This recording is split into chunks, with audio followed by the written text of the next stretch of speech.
ఎన్టీఆర్ జిల్లా కొండపల్లి బుడమేరు కెనాల్ వద్ద మంత్రి నిమ్మల రామానాయుడు పర్యటించారు. కెనాల్కు పడిన గండ్లను పరిశీలించారు. 2 గండ్లను పూడ్చివేస్తామని అన్నారు.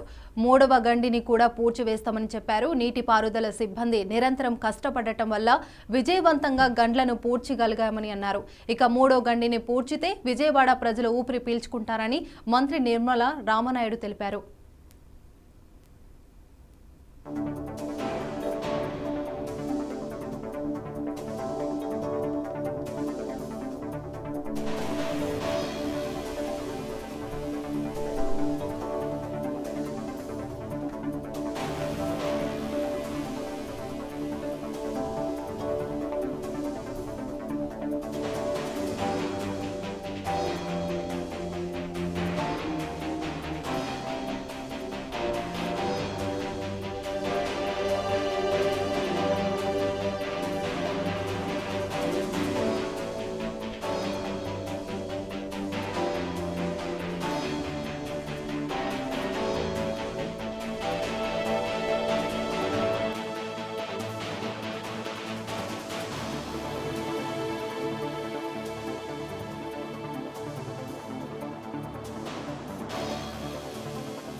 ఎందుకంటే ఈ గంటలను మనం పూడ్చగలిగితేనే ఈ యొక్క బుడమేరు వరద నీరుని మనం ఇక్కడ అడ్డుకోగలిగితేనే సింగనగర్లోను విజయవాడ పట్టణంలో తిష్టవేసినటువంటి వరద నీరుని నిలువరించేటువంటి పరిస్థితి ఉంటుంది.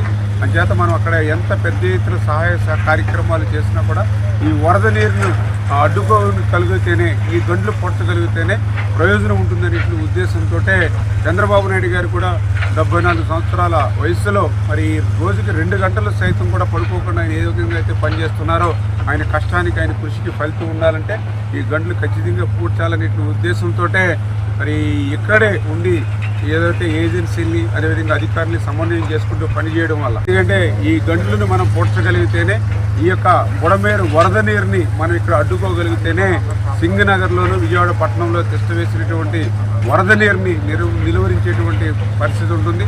అంచేత మనం అక్కడ ఎంత పెద్ద ఎత్తున సహాయ కార్యక్రమాలు చేసినా కూడా ఈ వరద నీరును అడ్డుకోగలిగితేనే ఈ గంటలు పూడ్చగలిగితేనే ప్రయోజనం ఉంటుందనే ఉద్దేశంతో చంద్రబాబు నాయుడు గారు కూడా 74 సంవత్సరాల వయసులో మరి రోజుకి 2 గంటలు సైతం కూడా పడుకోకుండా ఆయన ఏ విధంగా అయితే పనిచేస్తున్నారో ఆయన కష్టానికి ఆయన కృషికి ఫలితం ఉండాలంటే ఈ గంటలు ఖచ్చితంగా పూడ్చాలనే ఉద్దేశంతో మరి ఇక్కడే ఉండి ఏదైతే ఏజెన్సీ